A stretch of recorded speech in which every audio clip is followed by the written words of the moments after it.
Hello, in this video I'm gonna show you how to connect Bluetooth headphones to your Switch 2.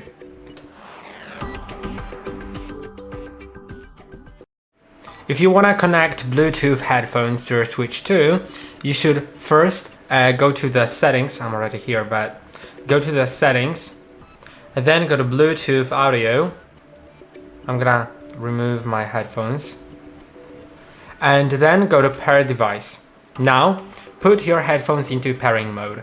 For most headphones, it will be opening the lid, then pressing and holding on the back button. If you don't know how to put your headphones in pairing mode, you can watch a video on our channel on it because there have been lots of different headphones have been recorded on our channel.